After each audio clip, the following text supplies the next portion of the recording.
The storm arrived like a living thing, breathing salt and darkness through the streets of New Orleans, bending palms until they looked like they were praying for mercy. Water chased itself along the curb in fast, restless sheets. Streetlights flickered, then steadied, then flickered again, weak gold against a sky the color of bruises. Nia Carter's eyes opened to cold. Not the clean kind. Not the kind that wakes you gently. This cold had teeth. Her cheek was pressed to wet pavement. Rain slid into her ear and down her neck, sharp as needles. Somewhere in the distance, a transformer popped like a gunshot, and the city shuddered. She tried to push up. Pain answered first. White, immediate, surgical, ripping through her abdomen as if someone had taken the stitches in her body and pulled them loose with cruel hands. She sucked in air and tasted blood. And then she remembered. The hospital hallway, the fluorescent glare, the sound of her own breath breaking as she begged for a wheelchair. Grant's hand on her elbow, too firm to be help, too gentle to look like force. His voice low and steady, the tone he used when he wanted nurses to believe him. "It's okay," he'd said, smiling at the staff as if he were the picture of devotion. "She's overwhelmed. We're just going to get some air." And the moment the sliding doors exhaled them into the night, the storm hit her like a wall. The parking lot had been a moving mirror of water and light. The wind shoved at her hospital gown, the thin fabric snapping against her skin. Nia had clutched her baby tighter, tiny, warm weight wrapped against her chest beneath her coat. 3 days old, still smelling like milk and new life, and the soft, impossible hope she'd been forced to fight for. Grant opened the SUV door. For half a second, she believed he was going to drive them home. She will never forget the way he looked at her then. Not angry, not even cruel in the obvious way, just decided. As if her pain was an inconvenience he could finally set down. "Naya," he said, and her name sounded like something he didn't want to hold anymore. "Don't make this harder." The wind tore the rest of his words away, but the meaning stayed. She stumbled backward, trying to keep her balance on shaking legs. The floodwater was ankle-deep, tugging at her shoes. Her abdomen screamed. Her vision narrowed. She felt a hand. Celeste? Paige's? She couldn't tell in the blur of rain and headlights. A shove. Not a dramatic one, not a movie punch, just enough. Enough to break a woman who had just been cut open to bring a child into the world. Enough to send her down, hard, with the sound of her shoulder striking pavement swallowed by thunder. Her breath left her in a small, broken sound. She curled instinctively, protecting what mattered, protecting her baby. Headlights flared. The SUV's engine growled.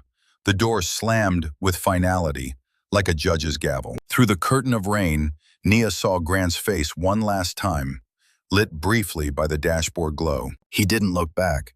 The SUV rolled away, water fanning out behind it like wings. And that, more than the storm, more than the pain, was what made her chest tighten until she couldn't tell if she was choking or grieving. Nia blinked against the rain. Her baby made a small sound, thin, confused, alive. "Hey," she whispered, voice trembling, lips cold. She pressed her mouth to the baby's forehead. "I'm here. I'm right here." She forced her arms to move. 1 inch, then another. Her palms scraped the pavement. Her stitches burned. Her whole body shook like a leaf, trying not to fall. The street was empty. The city held its breath. Even the storm seemed to lean in, curious whether she would survive what people had chosen to do. Nia's gaze lifted, unfocused, to the faint glow of a distant hospital sign, half drowned in rain. A thought rose, quiet, stubborn, terrifying. They didn't just leave her. They timed it. Somewhere, in a dry room with clean hands, someone was counting hours, counting signatures, counting money. And Nia Carter, bleeding in the floodwater, holding a newborn against her chest, was the one thing standing between them and whatever they thought they deserved. She swallowed, tasting iron. "No," she breathed. "Not to them, not to the storm, to fate itself." Her fingers closed around her phone. The screen was cracked. The battery was almost gone, but it lit, faintly, like a match. One bar of signal, one chance. She tapped the only contact she could remember without looking. A number she hadn't called in years. A name she hadn't forgiven. The call rang once, twice, and as thunder rolled overhead, Nia pressed her forehead to her baby's and whispered, not a prayer, an oath. "If you can hear me," she said, voice breaking into the rain, "I need you. And when I stand up again, they will learn what they tried to bury." If you're still with Nia in this storm, stay close. Tap like, leave a comment, and follow the channel. Your support helps bring more stories like this to life. The line clicked. A voice, low and shocked, came through the speaker. "Nia?" Nia would later realize that the worst lies are the ones dressed in manners. From the outside, her marriage to Grant Whitmore looked like a story the city wanted to believe. He was the polished developer with a name that opened doors. She was the ER doctor with steady hands and a calm that made chaos feel survivable. They were photographed at galas beneath chandeliers, smiling with the practiced ease of two people who understood what the camera demanded. But the truth lived in quieter rooms, behind closed doors, away from flashbulbs in champagne. Grant never hit her. He never screamed the way villains do in films. He didn't need to.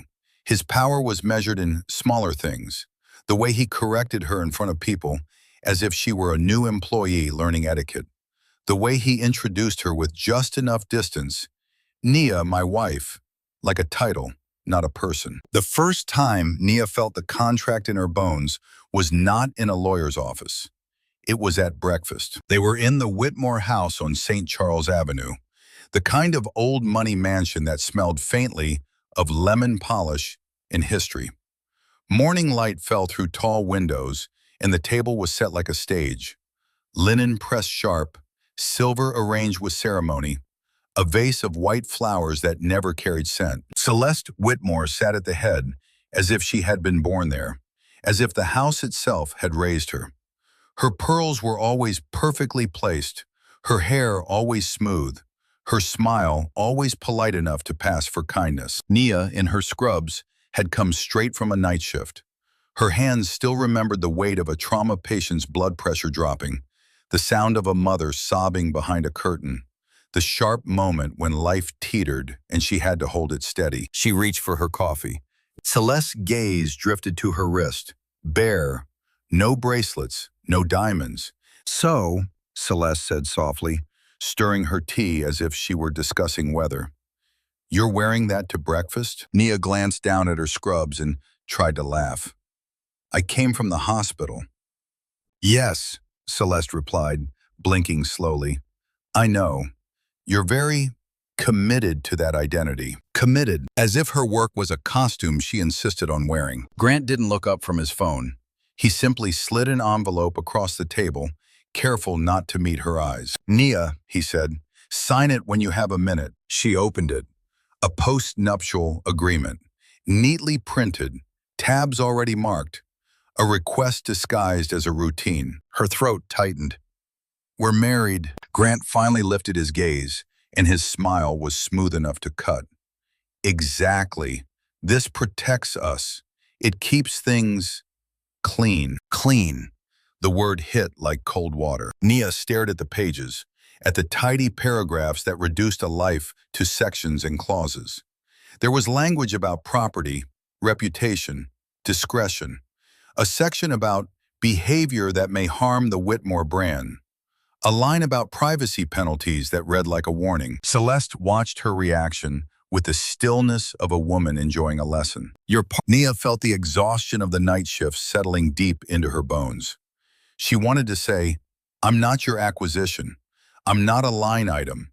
I'm not a name to polish." Instead, she asked, quietly, "Why?" Grant's jaw tightened, just slightly, an annoyance he didn't bother to hide when no one important was watching. "Because I'm tired of surprises," he said. "Because people talk. Because I can't build what I'm building with uncertainty." Uncertainty. He meant her. Her voice. Her boundaries. her refusal to be shaped into whatever made him look stable. Their first year was full of small negotiations like that. Grant's life built of handshakes and press releases. Nia's built of emergencies and truth. She learned quickly that his love came with terms. If she attended the right events, wore the right dresses, smiled at the right people, he was gentle.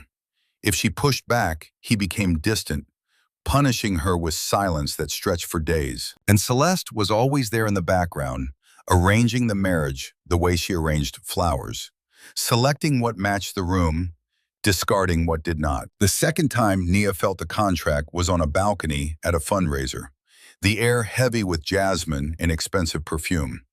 A donor's wife had taken Nia's hand and said warmly, "We're so thrilled Grant finally settled down." Nia smiled out of habit. "We're happy," the woman laughed. "Oh, honey, not you, him." Later in the car, Nia said, "Do people think I'm a phase?" Grant kept his eyes on the road. "People think what they want. Don't personalize it." But it was personal. Every time she entered a room and watched conversations tilt toward Grant, away from her. Every time Celeste spoke of the family, as if Nia were renting space inside it. Every time Grant called their home my house, even after she had moved her entire life into its walls. Still, she tried, because she believed in the idea of building a future with someone, and because love, real love, makes you generous with your doubt. Then she got pregnant. For a brief moment, Nia thought the contract might soften into something human. Grant touched her stomach once in the early months, an absent-minded gesture that looked tender from a distance. Celeste began planning like the baby was a new accessory for the Whitmore image, announcing doctors, nurseries, guest lists. But as Nia's belly grew, Grant's patience shrank. He complained about how tired she looked, how often she worked, how little she attended events. "You used to be easier," he said one night, as if her body creating life were an inconvenience. And it clicked, sharp, undeniable. Grant didn't love her like a person. He loved her like a role. A wife who made him seem grounded. A doctor who made him seem respectable.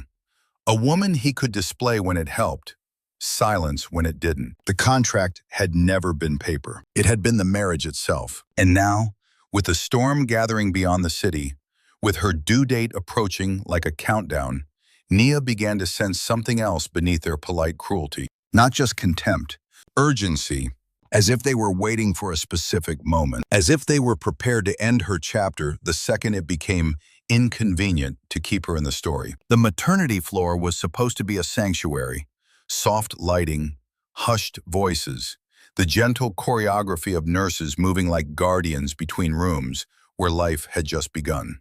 But for Nia Carter, it felt like a courtroom with pastel walls.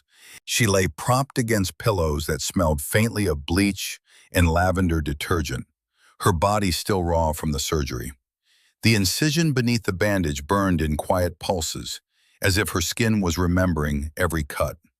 Her milk hadn't fully come in yet, and the baby, small, furious, perfect, kept rooting and crying with a desperation that made Nia's heart ache. She had been awake for hours, half listening to the rain gnawing at the windows, half counting each breath like a promise she could keep. Then the door opened without the courtesy of a knock. At first, she thought it was a nurse. The woman who entered wore heels too sharp for a hospital corridor, her hair smooth, her makeup unshaken, as if she had stepped out of a boardroom instead of a building under storm warnings. She carried a leather folder and a calm expression that never asked permission. Paige Larkin. Behind her came Grant. He looked clean, in a way that made Nia feel suddenly dirtier. Shirt pressed, jaw shaved, eyes steady. He held a bouquet of white lilies like a costume prop. Anyone watching from the hall would have seen a husband arriving with flowers. Nia saw the truth in the slight distance he kept from her bed, in the way his gaze went first to the bassinet, then to Paige, as if checking that all pieces were in place. "Hi," Grant said softly, voice crafted for witnesses. "How are you feeling?" Nia's fingers tightened around the blanket. "Where's your mother?" Paige smiled before Grant could answer. a polite curve of lips that didn't reach the eyes. Celeste sends her love, Paige said. She didn't want to overwhelm you, but she is concerned. Concerned. The word landed with weight, as if it had been rehearsed. Naya shifted, the movement sending a ribbon of pain through her abdomen. She reached instinctively toward the bassinet, fingertips brushing the baby's tiny fist. Grant's eyes followed the motion. "We should talk," he said. Nia stared at him. "About what?" Paige stepped closer, placing her folder on the foot of the bed with deliberate care, like setting down a verdict. "About stability," she said. "About what's best for the child." Nia's stomach dropped, not from fear for herself, but from the sudden, crystalline clarity of understanding. This wasn't a visit, it was an operation. "Who are you in this conversation?" Nia asked, her voice quiet but sharp. Paige didn't flinch. "I'm a crisis strategist," she said smoothly. "And at the moment, your family needs one." Family. Paige used the word as if it already included her. Grant cleared his throat. "Nia, you're exhausted. You've been through a lot. And the storm is outside," Nia cut in. "This is inside." A beat of silence, filled only by the baby's small, hiccuping cries. Paige opened the folder. Papers slid into view. Forms, signatures, headings printed in bold. "Emergency petition," Paige said, almost gently. "Temporary custodial protection until the court can assess the situation." Nia's mouth went dry. "What situation?" Grant's expression tightened. "Your stress. Your work schedule. The fact that you refuse to slow down even during pregnancy." Nia let out a short laugh that sounded like disbelief. "I'm an ER doctor. I save lives." "And you've seen things," Paige added, as if she were offering sympathy. "Trauma can make people unpredictable. Postpartum hormones can be severe." Nia felt heat rush to her face. "You don't get to diagnose me in my own hospital." Paige's tone remained calm. "We're not diagnosing, we're protecting. There's a difference." Grant moved closer, and for the first time, Nia smelled his cologne. Expensive, familiar, wrong in the sterile air. "You love her," he said, nodding toward the baby. "Prove it. Sign the temporary agreement. Let my mother help. Let us keep things quiet until you're steady." Quiet. That word again. Clean, quiet, controlled. Nia looked at the papers. There were clauses about supervised visitation, about voluntary placement, about an evaluation. Language designed to sound reasonable while tightening like a noose. And then she noticed the detail that made her blood turn cold. The baby's name was already typed in, not the name Nia had chosen in whispered conversations late at night. Not the name she had held in her heart through contractions and fear. A different name, one Celeste would have selected because it sounded like old money and obedience. Nia lifted her gaze slowly. "You already filled this out." Grant didn't answer. Paige did, with an airy little sigh. "It's just a template, standard procedure." Standard. Nia's hands shook, not with weakness, but with fury she refused to spill in front of them. She turned her head slightly toward the bassinet and watched her daughter's chest rise and fall. So small, so defenseless, so utterly dependent on Nia's ability to stay calm. A knock came then, soft, hesitant. A nurse stepped in, holding a clipboard and a tentative smile, eyes flicking between the three adults with cautious confusion. "Dr. Carter? I'm sorry, we have a—" Paige pivoted instantly, warmth blooming in her voice. "Hi, thank you. We're family, just making sure she's okay." The nurse hesitated, recognizing Nia but not knowing the rules of this private war. Nia saw the question in her eyes. "Do you want me to stay?" Nia forced her voice steady. "I'm okay," she said, "but I'd like a moment, alone." Grant's jaw flexed. Paige's smile held. The nurse nodded and backed out slowly, as if leaving the wrong room could cost her something. The door clicked shut. And suddenly, the soft hospital room felt smaller, airless, filled with the scent of lilies and thread. Paige leaned closer, lowering her voice as though she were sharing a secret between women. "This doesn't have to be ugly," she murmured. "You can recover quietly. Grant can keep his life intact. Celeste can make sure the baby has everything. You can still see her." Nia stared at her. See her. Paige's eyes didn't blink. "Be realistic. Leverage is how families like his survive." There it was. Not love, not concern. Leverage. Nia's gaze slid to Grant, her husband, the man who had watched her bleed and still thought paperwork was the most important thing in the room. "They don't want the baby," Nia realized aloud, voice so soft it barely carried. Grant's expression faltered, just for a moment. Paige's didn't. Nia continued, each word landing like a slow bell. "They want the leverage the baby gives them. They want a handle they can hold to control me." The baby made a tiny sound, and Nia reached into the bassinet, lifting her carefully despite the pain. She pressed her daughter against her chest, feeling the warm weight that made her stronger than any fear. Grant took a step forward. "Nia, don't do this." But Nia was already doing it. She lifted her chin, tears bright in her eyes but not falling. "Get out," she said, voice steady as a scalpel. "Before I call security, before I call my attorney, before you forget that I know exactly how to document coercion." Paige's smile finally thinned, the mask slipping at the edges. Grant looked at Nia as if seeing her for the first time. Not soft, not begging, not pliable. Outside, the storm pressed harder against the glass. Inside, something in Nia quietly locked into place. Because she understood now. This wasn't a marriage ending. It was a takeover attempt. And the first thing they were trying to steal was her child. Nia had not spoken Elijah Carter's name out loud in years. Not because she had forgotten him. Some people are too large to forget. But because saying his name felt like placing a hand on a scar to prove it still hurt. Yet the name was everywhere in New Orleans, threaded through the city like an old melody. It lived on plaques and donations, in whispered stories. It lived in the way certain men on Bourbon Street straightened their shoulders when they saw his portrait behind glass. It lived in the port cranes that rose like steel saints along the river, lifting cargo with the quiet certainty of industry. Elijah Carter had built an empire from water and grit, shipping contracts, warehouses, terminals that fed the city like arteries. People called him generous. People called him ruthless. People called him a legend. As if that word could soften what he had been in the private rooms where families should have been safe. Nia's first memory of him was not money. It was sound, a trumpet, low and aching, floating out of a club door on Frenchman Street. She was 8, wearing a dress too stiff for summer, her small hands swallowed by her grandfather's. He walked with a calm that made crowds part around him.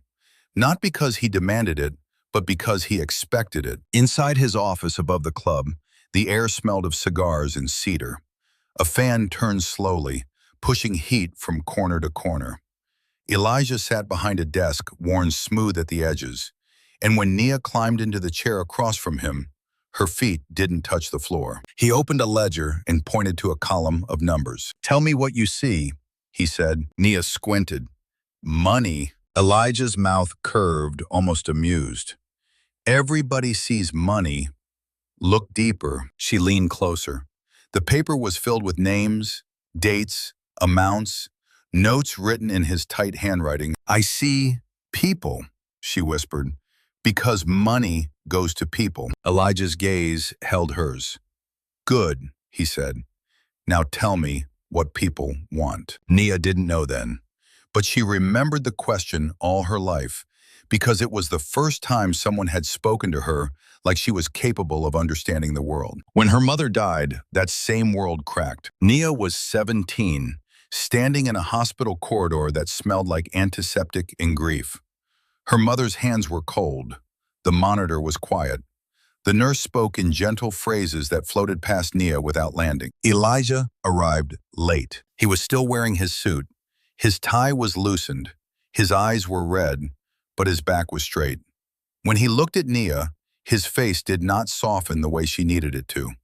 He did not reach for her.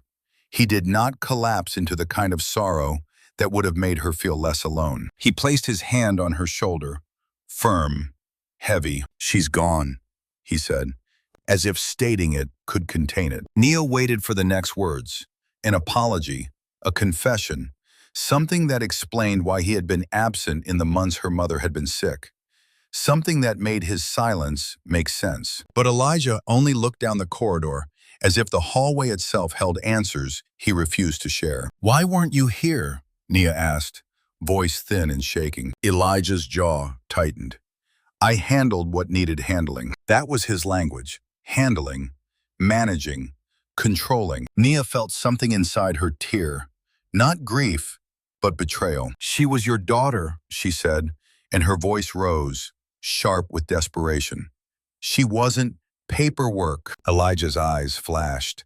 "Don't talk to me like I didn't love her." "Then act like it," Nia whispered. He stared at her for a long moment, and for the first time in her life, Nia saw the truth behind his power. Fear. Not fear of losing money. Fear of being exposed as a man who didn't know how to comfort the only people who mattered. "I did what I could," he said finally, and it sounded like a defense he had used on himself for years. Nia shook her head.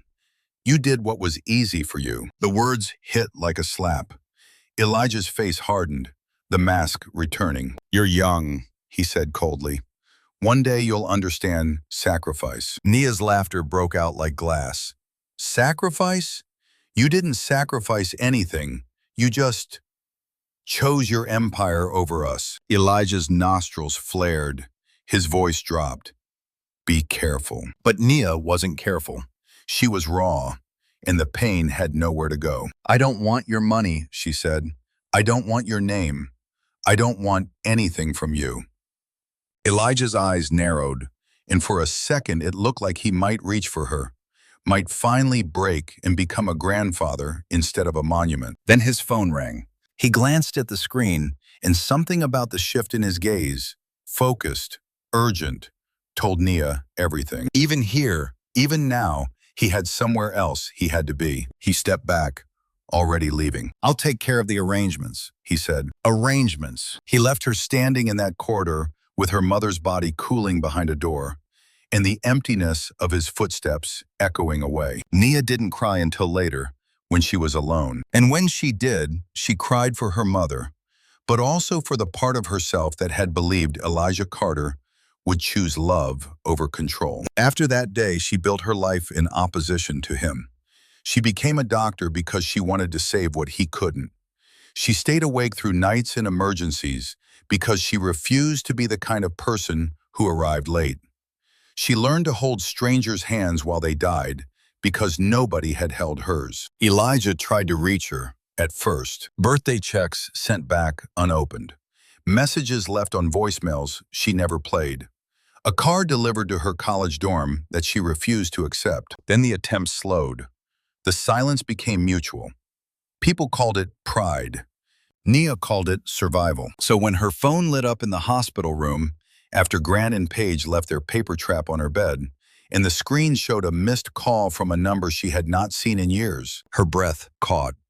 Not with hope, with the old ache of unfinished questions. She stared at the digits as if they could change shape and become kinder. Then a text arrived, short enough to feel like a confession and a warning all at once. "Nia, I need to speak to you. It's urgent." She held her sleeping daughter closer and felt something strange move beneath her exhaustion. Not forgiveness, not yet, but the first tremor of realization that the man she didn't forgive might still be the only one who understood the kind of war the Whitmores had begun, and that whatever Elijah Carter had been hiding all these years was about to find her anyway. The message sat on Nia's screen like a small, burning thing. "It's urgent."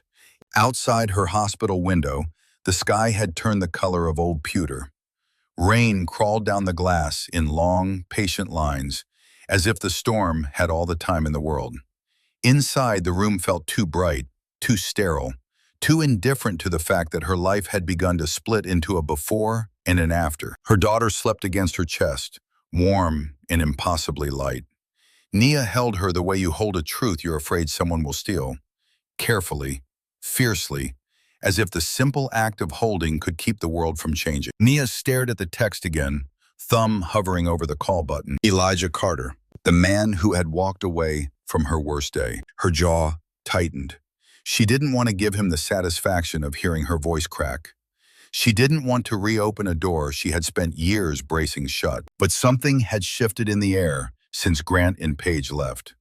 The papers, the tone, the calm cruelty dressed up as concern. Urgent meant danger. And Nia had learned, long before she learned medicine, that danger doesn't always announce itself with sirens. Sometimes it arrives in silk, holding a folder. She pressed call. It rang once, twice. Then the line clicked, and silence answered, heavy and wrong. No breath, no voice, just a hollow pause that made her skin prickle. Naya? She said, cautious. Elijah? A soft sound, like a hand shifting a phone. Then a voice she didn't recognize, low and professional, carrying the weight of rooms where people sign things that change lives. Dr. Carter, the man said, my name is Marcus Vellum. I'm calling on behalf of Elijah Carter's office. Nia's stomach dipped. Where is he? Another pause, gentler this time. I'm sorry, Marcus said. Mr. Carter passed away early this morning. The words didn't land all at once.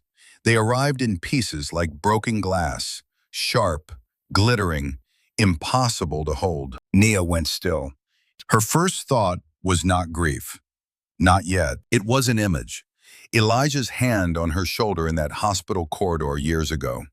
Firm, heavy, as if he believed strength was the only language worth speaking. Gone. She swallowed. Her throat felt too small. How? A heart event, Marcus replied carefully, as if selecting words that could be endured. Sudden. He did not suffer long. Nia's fingers tightened around the edge of the blanket. She didn't trust herself to speak, so she looked down at her baby's face and watched her breathe. Inhale. Exhale. Inhale. Life continuing, indifferent to what just ended. Marcus continued, and his voice shifted into something more precise, less condolence, more purpose. Dr. Carter, Mr. Carter left instructions to contact you immediately. There are documents that require your attention. Nia gave a brittle little laugh that held no humor. Documents, of course. There was something in Marcus's silence, an acknowledgement perhaps that he understood more than he was saying. Yes, he said quietly. Documents and time. Nia closed her eyes for a moment, letting that word press against her ribs. Time. She opened them again. What is this really about? Marcus exhaled. Your grandfather established a trust, the Carter Maritime Trust. It holds controlling interests in several port facilities, logistics contracts, and related assets. Mr. Carter named you as a controlling beneficiary. The room seemed to tilt. Nia's body was still sore, still stitched, still exhausted, and yet her mind snapped awake with the clarity of a doctor reading a monitor that suddenly changed rhythm. Me? She whispered. Yes, Marcus said. You. Nia felt an old, bitter disbelief rise. Why would he do that? We weren't close. Mr. Carter anticipated that question, Marcus replied. He left a letter addressed to you. He asked that you receive it in person, but given the circumstances, your safety, your medical condition, we're moving faster. Safety. The word cracked open something in her chest. Nia adjusted her daughter, shielding her instinctively. What circumstances? Marcus didn't hesitate. We have reason to believe the Whitmore family is aware that Mr. Carter planned to transfer power. Mr. Carter also believed they would attempt to interfere with you before the trust's verification window closes. Nia's blood turned cold. Verification window. Her voice lowered. Explain. The trust activates in full after identity verification, medical certification, and a legal confirmation hearing, Marcus said, each phrase like a lock clicking into place. Mr. Carter designed it that way to prevent coercion or fraud. The window is short by intention. How short? Nia asked, already knowing she wouldn't like the answer. 72 hours, Marcus said, from the time of his passing. The number sat between them like a countdown clock. Nia's mind flashed through images, Grant's rehearsed voice, Paige's folder, Celeste's eyes, cool as ice. They hadn't come to the hospital to see the baby. They had come to secure leverage because they were afraid of what would happen if Nia had resources, representation, and power they couldn't touch. Nia's lips parted. So they know. We can't confirm how much, Marcus said, but Mr. Carter believed they were watching, and he believed they would move quickly. Nia looked down at her daughter again, her tiny hand flexed, opening and closing like a quiet question. What are you going to do, Mama? Nia's voice trembled, not with fear, but with the first edge of something harder. What do I have to do? Marcus's tone softened, but did not lose its steel. You need to meet with me. Tonight, if possible. I will bring a security team. We will bring the letter, and we will begin the verification process immediately. You must not sign anything the Whitmores place in front of you. Nia thought of the emergency petition Paige had laid on her bed like a gift. She felt nausea roll through her, not from medication, but from the realization that her marriage had been a waiting room for this moment, a trap set long before the storm. Dr. Carter, Marcus added, and for the first time his voice held something like urgency beneath the professionalism. Mr. Carter's last instruction was clear. If you hesitate, they will try to bury you under paperwork and reputation until you can't stand. Nia's eyes burned, but she didn't let the tears fall. She pressed her forehead lightly to her baby's. Elijah was gone. Whatever apology he had carried, whatever tenderness he'd been too proud to give in life, he had wrapped it into something colder, something he knew how to build, a structure, a shield, a weapon. Nia inhaled slowly. The pain in her abdomen pulsed, reminding her she was still healing, still vulnerable, still human. But her voice, when she spoke, was steady. Bring the letter, she said, and bring whatever you need, because they're not taking my child, and they're not taking me. On the other end of the line, Marcus exhaled as if he'd been waiting for her to say it. Yes, ma'am, he replied. We'll be there soon. Power arrived the way storms do in New Orleans. Sudden, undeniable, and loud in places nobody else could hear. But pain arrived first. It lived under the bandage like a slow fire. It lived in the way Nia's body trembled when she stood, as if her muscles no longer trusted gravity. It lived in the ache behind her eyes from nights broken into fragments, 10 minutes of sleep, a cry, a feeding, a diaper, another cry, another attempt to breathe through the burn in her incision without letting her baby feel how close her mother was to unraveling. When Marcus Vellum came, he didn't arrive like a savior in a film. He came like the law, quiet cars, discreet men in raincoats, a knock that sounded too controlled for a hallway that smelled of formula and antiseptic. Nia watched him from the bed, her daughter against her chest. His suit was dark, his posture precise, his eyes careful in that way attorneys learn, never wasting attention on anything that won't matter later. He did not offer sympathy like a performance. He offered a folder, a pen, and a look that said, "We don't have time to be sentimental." Yet when he saw the bruising at Nia's shoulder, the faint scrape along her jaw, something tightened in his expression, brief but real. "I'm sorry," he said quietly, "for the timing, for all of it." Nia didn't answer. She wasn't sure which apology she wanted more, from this stranger or from the grandfather she would never hear from again. Marcus slid a sealed envelope across the bedside tray. The paper was thick. The wax stamp bore a simple mark, E.C. Elijah Carter's initials. Nia stared at it for a long time, as if the weight of the envelope could tell her what was inside. Her fingers hovered, then pulled back. She felt like a child again, standing in that cold hospital corridor, watching Elijah leave. Marcus didn't push. He just spoke in a low voice that did not disturb the sleeping baby. "Before you read it," he said, "we need your consent to begin the verification process. Medical certification, identity confirmation, a temporary protective order if you want it, and security at discharge." Nia's mouth turned dry. "Security," she repeated. Marcus nodded once. "Your husband's family plays a different game. They don't need to win in court. They just need to keep you too tired to fight. Nia's laugh came out small and sharp. I'm already tired. Marcus's gaze didn't soften. Then we will protect the small spaces where you can breathe. That's how you survive this. Survive. The word should have belonged to hurricane warnings in triage units, not her marriage. Nia signed where he pointed. She answered the questions, her full name, her date of birth, the address she hadn't lived at since residency.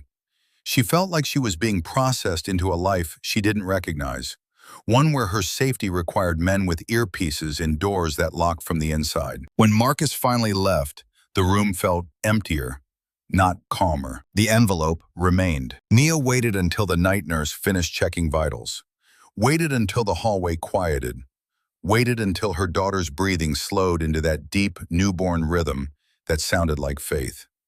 Then she broke the seal. Inside was a single letter, written in Elijah's tight handwriting. No legal language, no headings, just words.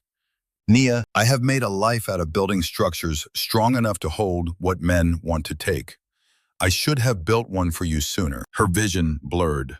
She blinked hard, forcing the tears back. Not because she was ashamed, but because her body was too fragile to afford a collapse. The letter continued. I was wrong to think money could substitute for presence. I was wrong to believe that love could be expressed through distance and protection instead of tenderness. Your mother paid for my arrogance, and you paid for my silence. Nia's throat tightened so sharply she had to pause, breathing through it like she did when patients delivered grief in waves. She read on. I heard what Whitmore is. I saw what his mother is. They have always wanted what I built. They couldn't take it from me while I lived. They will try to take it from you now. You do not have to forgive me to use what I'm leaving. Forgiveness is a gift, not a debt. But you must understand this. Power does not heal pain. It only gives pain a microphone. Nia's hands shook. She lowered the letter and pressed her palm over her abdomen, feeling the ache, the swelling, the raw truth of her body. She had imagined, foolishly, softly, that if she had enough resources, enough backing, the fear would evaporate like steam. But she still woke sweating from the storm night memory. She still flinched when footsteps approached her door. She still carried the weight of Grant's face, decided, distant, like a bruise on her mind. Power didn't change the fact that she had been thrown away. It didn't erase the feeling of her baby's tiny body trembling against her in the wind. It didn't rewind time to give her a grandfather who stayed. The letter slipped from her fingers onto the blanket. Her daughter stirred, letting out a small, hungry sound. Nia moved automatically, lifting her, positioning her, offering what her body could give. Milk came slowly, reluctant and painful at first, as if even her body needed convincing that it was safe enough to nourish. She whispered to the baby, voice ragged. I'm here. I'm trying. Her words broke into a breath. A hot pain flared beneath her ribs, and for a terrifying moment, she thought something inside her had reopened. She froze, eyes wide, fear sharp as glass. Then she realized it wasn't the incision. It was a panic she'd been holding back for days, finally squeezing through her defenses. Nia's hands tightened around her daughter as if she could anchor herself to this small life. She rocked gently, forcing her breathing to slow. In, out, in, out. Her phone buzzed on the bedside tray. A new message lit the screen. Unknown number. Congratulations on the baby. You look tired. Don't make this messy. Nia stared at it until her eyes burned. The room was silent, except for her daughter's soft swallowing. They were watching. They weren't waiting for court dates or signatures. They were waiting for her to break. Nia swallowed hard, feeling the letter's words settle in her bones like a verdict. Power does not heal pain, but it could, if she was careful, protect the one thing pain had not managed to steal. Her child. Nia erased the message without replying. Then, with trembling fingers, she turned off the lights, leaving only the small lamp by the bed, a circle of warm glow against the storm dark. She rested her cheek against her daughter's head and let herself cry silently, tears soaking into soft, newborn hair. not because she was weak, because this was the first cost. The cost of staying alive long enough to become dangerous to the people who tried to erase her. Time did not feel like hours anymore. It felt like teeth. Nia measured it in smaller things. The quick chill that slid into the room each time the door opened. The way her phone vibrated more often than it should. The thin line of milk on her daughter's lip after a feeding. The soft click of the lock Marcus insisted be changed the moment she was discharged. 72 hours. A window Elijah Carter had designed like a vault. Strong enough to protect, narrow enough to prevent tampering. It was meant to keep predators out. But predators, Nia was learning, didn't always break doors. Sometimes they waited beside them, smiling, until someone inside was too tired to hold the handle. On the second day, the city was still drenched from the storm, and the sky hung low and bruised. Nia sat on the edge of the bed in her small apartment, temporary, discreet, chosen for safety, while a nurse checked her incision with careful hands. Her daughter slept in a bassinet a few feet away, swaddled in a blanket that smelled like warm cotton. Marcus Vellum stood near the window, speaking quietly into his phone, giving instructions to people Nia didn't know existed. An identity specialist, a medical board liaison, a notary who traveled with security. There was a strange intimacy in it, all of these strangers moving around her life as if she were a high-value asset. Nia hated how accurate that was. "You're doing well," the nurse said gently. Nia nodded, but her vision blurred at the edges. "I'm not sure I'm doing anything," she whispered. "I think I'm just enduring." The nurse's eyes softened with understanding that didn't require explanation. "That counts," she said. "Enduring counts." A knock sounded, 2 sharp taps, then a pause, then one more. Marcus's pattern. Nia's stomach tightened. Marcus entered with a thin folder and a look of controlled irritation. "They've filed," he said. Nia blinked. "Already?" "They were always going to," Marcus replied, voice level. "Emergency petition alleging you're medically unfit for custody due to surgical recovery and psychological instability. They're requesting a court-ordered evaluation and temporary placement with the father." Nia felt something cold crawl up her spine. "My recovery makes me unfit?" "It makes you vulnerable," Marcus corrected. "And they're using that." Nia stared at her hands. They were shaking again, not from weakness, but from fury that had nowhere to go. "Who signed it?" Marcus's mouth tightened. "Grant. And his mother. Paige drafted it." Paige. The woman in heels who spoke like a lullaby while tightening the rope. Nia looked toward the bassinet. Her daughter's face was turned to the side, lashes dark against her cheeks. Innocent, unaware of the paperwork being built like scaffolding around her tiny life. Nia's voice dropped. "What do we do?" Marcus opened the folder. "We respond fast. We request a protective order and file evidence of coercion at the hospital. But more importantly," his gaze sharpened, "we complete verification before they can drag you into a hearing as unconfirmed and therefore uncertain." Uncertain. That word again. The way Grant had used it at breakfast, like a weapon with a polite handle. Nia's jaw clenched. "They want to delay me." "They want you exhausted," Marcus said. "They want you reactive.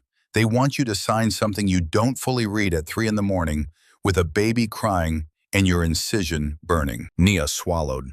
It was too close to reality to be anything but terrifying. The next hours became a blur of controlled urgency. A medical examiner arrived, not with suspicion, but with respect. An older woman who spoke to Nia like a colleague, not a case file. She checked vitals, reviewed the surgery report, asked calm questions about sleep, anxiety, pain levels. Nia answered honestly, even when the truth sounded ugly. "I'm not sleeping," she admitted. "I'm scared. Sometimes my heart races and I can't breathe." The examiner nodded as if Nia had described weather. "Anyone would," she said quietly. "Fear is not unfitness. Fear is information." Then came the identity verification. A notary, a biometric check, a series of signatures that made Nia's wrist ache, all while her phone kept buzzing. Calls from unknown numbers, voicemails with silence, texts that pretended to be gentle. "We can help you.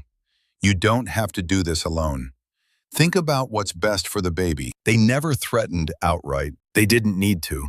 Threat lived in implication, in the knowledge that someone knew where you were, even when you tried to disappear. On the third day, the wolves stopped whispering and started showing their teeth. A social worker arrived in the afternoon, accompanied by a uniformed officer whose presence made the hallway feel suddenly hostile. The woman's smile was polite, almost apologetic, as she held up a badge. "Dr. Carter," she said, "we received a report expressing concern for your well-being and the infant's safety. Standard procedure." Nia felt her pulse spike. Marcus stepped forward smoothly, placing himself between Nia and the doorway like a shield. "On whose report?" he asked, voice calm enough to be dangerous. The social worker hesitated. "It's anonymous." Marcus's smile didn't reach his eyes. "Then it's also unverified. Like a rumor, like a tactic." The officer shifted his weight, uncomfortable. The social worker's gaze flicked toward Nia's apartment interior, taking in the security camera in the corner, the locked cabinet, the neatly organized baby supplies. This wasn't a chaotic home. It was a fortress disguised as a nursery. Nia held her daughter close, resisting the urge to shake. She refused to look frightened. She refused to give them the satisfaction of watching her flinch. "I'm a physician," she said quietly. "I know what standard procedure is. And I know what weaponized procedure looks like too." The social worker's cheeks flushed slightly. "I'm not here to—" "I know," Nia cut in softly. "You're here because someone with influence wanted you here."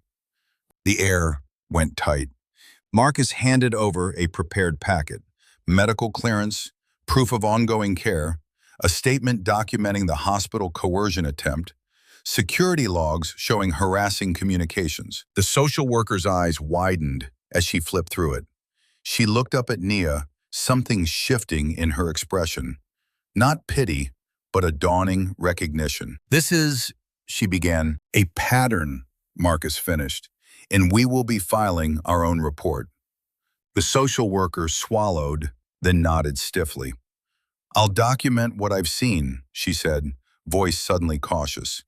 "And I'm sorry for the intrusion." When she left, Nia's knees nearly gave out. She pressed her back against the wall, breathing hard, her daughter's warm weight grounding her. Marcus watched her carefully.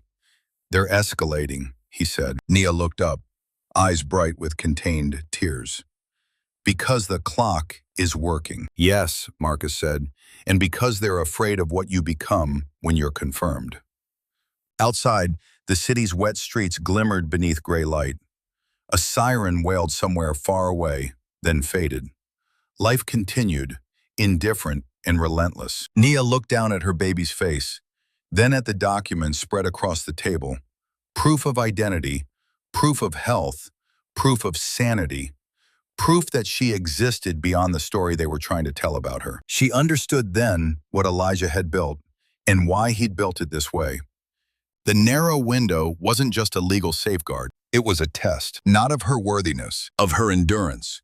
And as the final hours of verification approached, with wolves circling her door in polite disguises, Nia felt something inside her settle into a quiet, sharpened calm. Let them smell the clock. Let them panic. Because for the first time in her marriage, she wasn't reacting to Grant Whitmore's decisions. She was counting down to her own. Grant Whitmore had always looked like power. That was his gift, his most dangerous talent. He could stand beneath crystal chandeliers, shake a senator's hand, and make men twice his age feel as if they were the ones asking permission. He wore confidence the way other people wore winter coats, not because it was true, but because it kept the cold from showing. In New Orleans, people loved a polished story. A handsome developer with vision. A man who spoke about revitalization as if he were building hope, not profit. A man who said words like community and legacy with a voice trained to sound sincere. But Grant's power wasn't made of steel. It was made of paper. Notes, loans, quiet promises, favors owed to people who didn't appear in photographs. And if you listened closely, if you stood near him long enough without being dazzled, you could hear the thin, constant hum of what he truly lived by. Pressure. On the morning Elijah Carter died, Grant didn't go to the hospital. He didn't go to church. He didn't go to any place where grief might demand a real face. He went to the conference room above his downtown office. Glass walls, minimalist art, the smell of coffee that never tasted like anything. Rain still misted the streets outside, but inside everything was crisp, dry, controlled. Paige Larkin was already there, laptop open, hair immaculate. Celeste sat at the far end of the table, posture perfect, hands folded as if she were waiting for a verdict she expected to win. Grant walked in, tossed his wet jacket over a chair, and loosened his tie with an irritated tug. "Well?" Celeste asked. Paige didn't look up. "The trust is real." Carter's attorney triggered the verification window. 72 hours. Grant's throat tightened. He poured himself coffee he didn't drink. "How do you know?" Paige clicked through screens, her voice smooth. Board chatter. Port Authority whispers. "It's already moving." Celeste's lips thinned. "So we move faster." Grant stared out at the city. The river was a gray ribbon beyond the buildings, swollen from the storm. Somewhere down there were docks and cranes and shipping lanes that made New Orleans what it was. Money moving in the dark, disguised as commerce. He didn't want Nia's baby. Not really. The baby was a lockpick, a lever, a way to pry open a door he wasn't allowed to touch. Because the truth Grant never said out loud, not even to Celeste, was that his empire was a house of glass, held upright by strings. Whitmore Development was famous for one project, the Bayline District, a waterfront redevelopment plan promised to transform the city. The press loved it. Investors smiled. Politicians clapped in front of renderings that looked like paradise. But behind the renderings, the numbers trembled. The Bayline project needed one thing to survive: a port logistics partnership tied to Carter Maritime. Permits, shipments, access, timelines. Elijah had kept Grant close but never let him in. Not fully. Not enough to make Grant safe. And Grant had promised people he could deliver it anyway. A banker from Houston who didn't tolerate excuses. A councilman who wanted a percentage, not applause. A construction union leader who needed jobs before election season. A private equity rep who smiled warmly while holding a spreadsheet like a knife. They didn't care that hurricanes hit. They didn't care that the market shifted. They cared that Grant had signed his name. And if he failed them, he didn't just lose money, he lost protection. He lost his seat at tables where men like him pretended they were untouchable. Grant's phone buzzed. He glanced down at the screen and felt his stomach drop. Hollis Banking. Final confirmation required today. Paige noticed his expression. "What is it?" Grant set the phone down with too much care. "Nothing." But Celeste's eyes narrowed. She'd known her son his entire life. She'd seen that particular stiffness before. The look of a man backing toward a ledge while pretending he's still on solid ground. "Grant," she said quietly, "who are you afraid of?" He let out a short breath that sounded like a laugh, but wasn't. "No one." Paige tilted her head. "That's not true." Grant's jaw tightened. His fingers tapped the table. Once, twice. The rhythm of a man trying to hold himself steady. "The Bayline money is staged," he admitted finally, voice low. "It's layered, conditional. If the port partnership isn't secured by the end of the quarter, the financing collapses. The investors pull. The city audits. Hollis calls the loans." Celeste's face remained smooth, but a small tension appeared at the corner of her mouth. "And you can't secure it without Carter." Grant's eyes flicked toward Paige, then away. Elijah kept it out of reach on purpose. Paige's voice softened like velvet. "But if Nia controls the trust..." Grant didn't answer. He didn't have to. The air in the room turned sharp with the understanding. If Nia became confirmed, if she held Carter Maritime with legal authority, Grant didn't just lose a marriage he no longer wanted. He lost the only scaffolding holding up his entire life. He saw it in an instant, lenders turning cold, partners disappearing, the Bayline renderings becoming evidence in a lawsuit. Headlines that didn't call him visionary anymore, headlines that called him reckless, corrupt, finished. And beneath all of it, the shame he feared more than bankruptcy, being revealed as a man who had never owned power at all, only borrowed it. Grant's hands curled into fists under the table. "She can't," he said, the words hard and small at the same time. "She can't get that far." Celeste leaned forward, voice quiet enough to sound maternal. "Then she won't." Paige's fingers paused over the keyboard. "There are ways," she murmured. "Delay, discredit, distract, make her look unstable. Make her sign something temporary while she's tired." Grant swallowed. He thought of Nia's eyes in the hospital, clear, furious, awake. He remembered the way she held the baby like she was the only real thing in the room. For a flicker of time, something almost human rose in him. Something like guilt. Then his phone buzzed again. "Hollis Banking. Call now." The flicker died. Grant Whitmore looked out at the rain-soaked city and made a decision that had nothing to do with love and everything to do with survival. He wasn't powerful.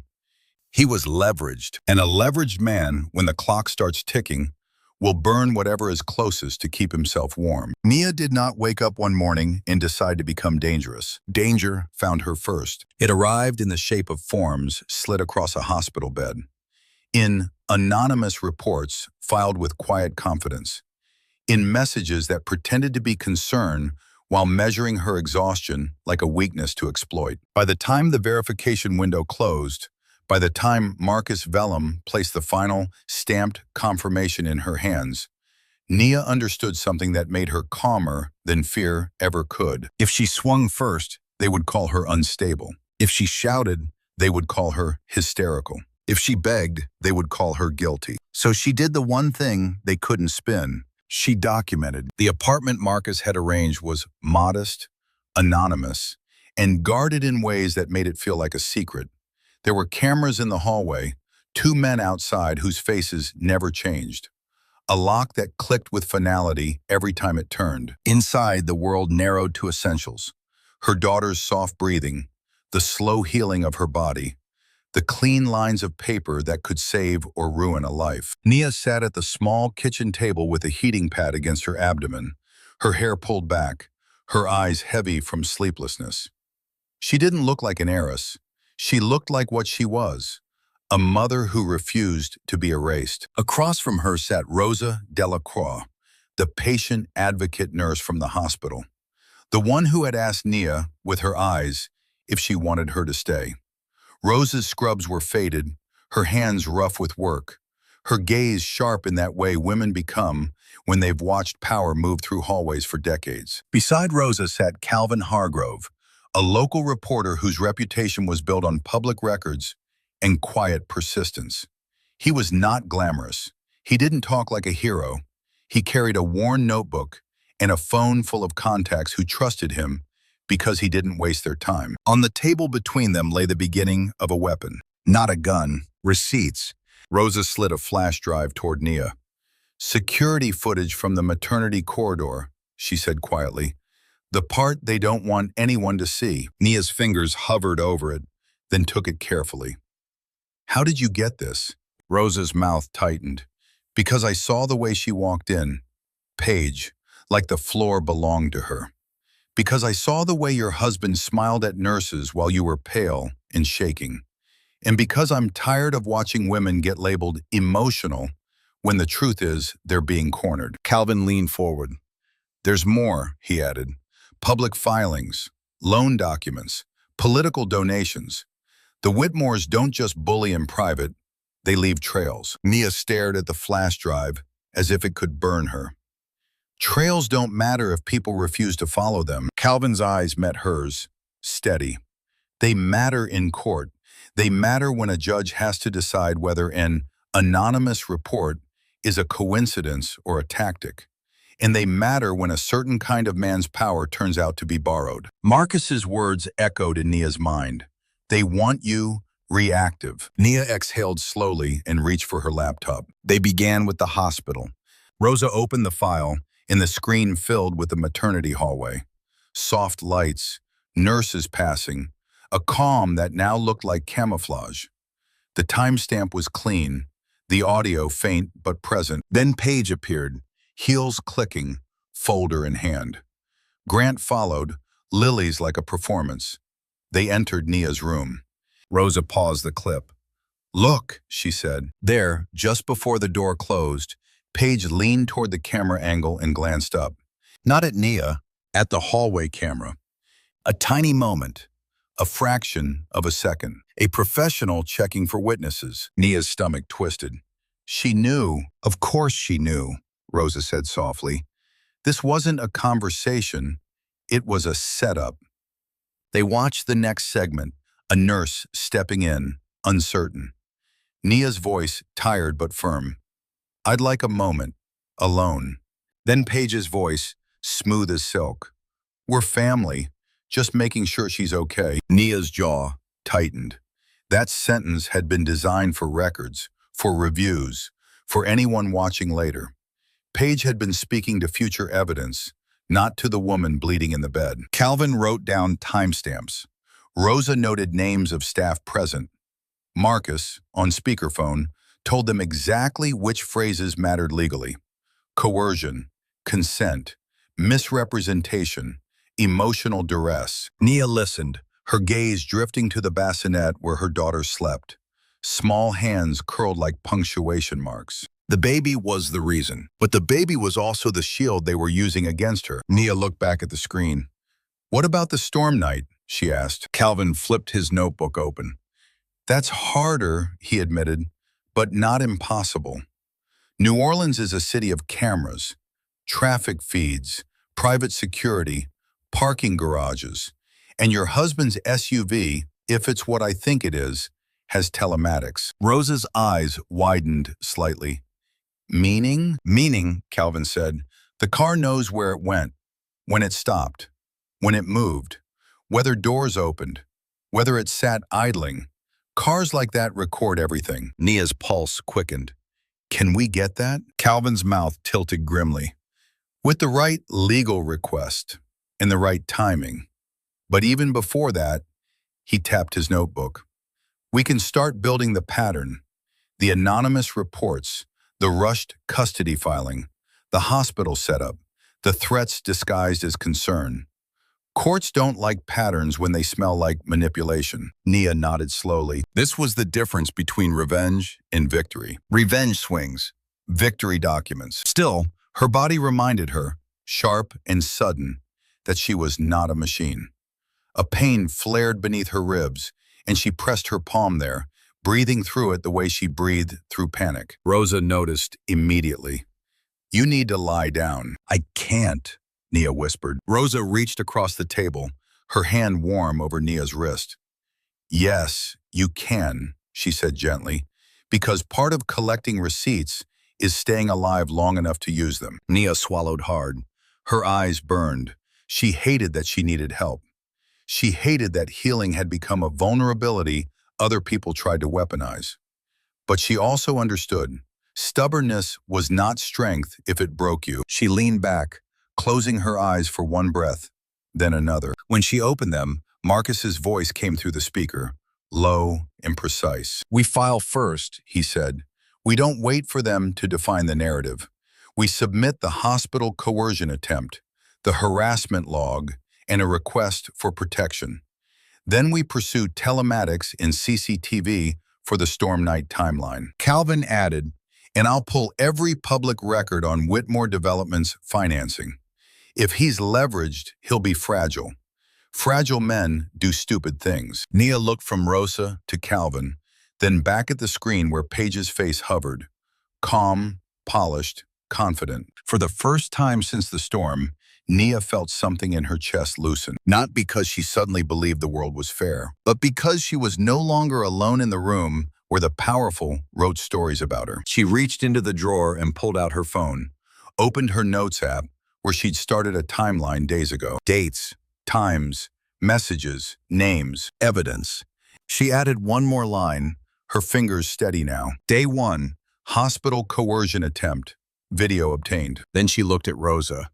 If they think I'm going to panic, Nia said softly, they don't understand what my job has trained me to do. Rosa's gaze held hers.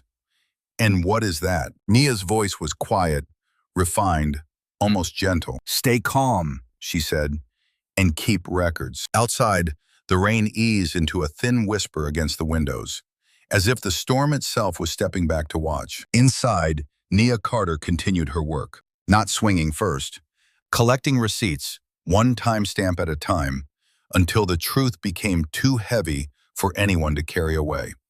The first time Nia felt hope, it was almost embarrassing. It came in the shape of order, folders aligned on her table, timestamps neatly logged, names spelled correctly, video files duplicated and saved in 3 places. In the quiet confidence of Marcus's voice when he said, "We're ahead of them." In the way Rosa's hand steadied her wrist before Nia could start shaking. For a few hours, Nia let herself believe that truth, carefully collected, would be enough. Then the Whitmores reminded her what they were. They didn't attack the evidence first. They attacked the story. It began as a whisper in the city, the kind that spreads faster than water in a storm. A headline appeared on a local blog before sunrise. Her doctor in custody dispute. Friends say she's not well. By noon it had multiplied, reposted by accounts that didn't exist a week ago, shared by people whose profiles look like stock photos. The language was always the same, sympathetic but sharp, concerned but damning. Postpartum can be dangerous. She's under stress. Maybe the baby needs stability. They didn't call her a villain. They called her a risk. That was Paige's genius. If you paint a woman as unstable, you don't have to prove she's bad. You only have to suggest she's unpredictable, and the world will do the rest. Nia stared at her phone, scrolling through captions written as if by strangers who knew the inside of her life. Someone posted a blurred image of her leaving the hospital, hood up, shoulders hunched, looking exactly as exhausted as any woman would after surgery and childbirth. The caption read, "She can't even walk straight, but she wants full custody?" Nia's stomach rolled. She set the phone down, but the words stayed in her eyes like after-images. Rosa cursed softly under her breath. They're using your recovery as a weapon. Marcus's face was controlled, but his jaw tightened. They're building a public record that isn't factual, just loud. Calvin arrived later with his notebook and a grim expression that made Nia's skin prickle before he even spoke. They bought a narrative, he said, not just online. 2 radio hosts have the same talking points. Concern for the baby, mental health questions. It's coordinated. Nia's voice was small. Who would believe them? Calvin's gaze softened, but he didn't lie. People who want an easy story. People who fear complicated truths. People who hear wealthy family and assume that means safe. Nia looked down at her daughter in her arms. Safe. The word felt obscene. Her phone buzzed again. This time it wasn't a headline. It was an email from the hospital system she had worked for since residency. Subject, administrative leave, pending review. Nia read it once, then again, as if the words might change if she stared hard enough. Pending review, professional conduct, reputation risk. Her hands went cold. Rosa stood up so fast her chair scraped the floor. They can't do that. They can, Marcus said quietly. Not permanently, but temporarily? Yes. All they have to do is claim concern. Your husband's people know board members, donors, councilmen. It doesn't have to be true. It just has to be inconvenient. Inconvenient. Nia swallowed. My job is now part of the battlefield, Marcus finished. Nia had been her life earning credibility. She had carried people through the worst nights of their lives, stayed late without pay, cleaned blood off her shoes and went back in because someone needed her steady hands. And with a few planted headlines, they were trying to turn her into a problem to be managed. She sat down slowly, the room spinning for a moment as pain pulsed beneath her ribs. Her daughter stirred, sensing her tension, and began to fuss. Nia rocked her gently, whispering nonsense sounds she didn't even hear herself say. Her mind was elsewhere, racing through consequences. If she was suspended, the Whitmores would call her unemployed. If she fought publicly, they'd call her unstable. If she stayed silent, the narrative would harden around her like concrete. Paige didn't need to win court. Paige needed to isolate her. And then the next strike landed. Clean, legal, and vicious. A deputy arrived that afternoon with a sealed packet. Notice of emergency hearing. Temporary custody. They had accelerated the schedule. They had found a judge willing to hear it fast. They were betting that Nia, still healing, still exhausted, still under attack, would walk into court looking like exactly what they were painting her to be. A woman falling apart. Marcus took the notice, scanned it, and inhaled sharply. They're trying to force you into an evaluation before we can get the telematics. Nia's voice came out hoarse. Can they take her? No, Marcus said firmly. Not without due process. But they can make you spend the next week fighting just to stay in the room with your child. That's their game. Drain you, break your routine, make you miss deadlines. Calvin's eyes narrowed. And while you're busy surviving court, the online story becomes fact to people who don't know better. Nia stared at the papers until the letters blurred. She felt the old panic rise, hot and suffocating. For a moment, she was back in the hospital bed with Paige's folder, hearing the same soft voice wrap violence in politeness. This doesn't have to be ugly. Her chest tightened. She couldn't breathe. Rosa's hand came to her shoulder, firm. Look at me, Rosa said. Nia forced her eyes up. Rosa's face was close, steady, unafraid. They want you to spiral, she said, so you'll look like their story. Don't give them that. Nia blinked hard, pulling air in slowly. In, out, in, out. Marcus spoke next, voice low and controlled. We respond with restraint. We don't chase every lie. We choose the pressure points that matter. Court, evidence, protective orders, and one more thing. Nia's gaze sharpened. What? Marcus held up his phone. Your verification is complete. Legally, you are now the controlling beneficiary of the Carter Maritime Trust. The words should have felt like triumph. Instead, they felt like a spotlight turning on in a room full of knives. Nia whispered, so now they're scared. Yes, Marcus said, and scared people don't stop. They escalate.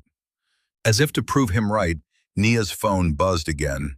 Another unknown number. A single text appeared. You can keep the baby if you sign what we send next. Nia stared at the screen, her hands trembling, not from fear alone, from rage, from the audacity of bargaining with a child like she was a hostage and not a human being.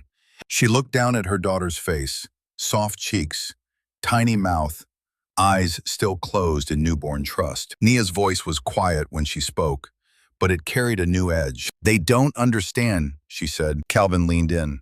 Don't understand what? Nia lifted her gaze, and for the first time that day, there was something in her expression the Whitmores hadn't planned for. Calm. They think if they hit hard enough, Nia said softly, I'll reach for the first rope they offer, even if it's tied around my neck. Rosa squeezed her shoulder. Marcus nodded once, slow. And you won't. Nia deleted the message. Then she reached for her timeline, her receipts, her folders, moving carefully, deliberately, as if each motion was a decision carved in stone. Outside, the city kept talking. Headlines kept spreading.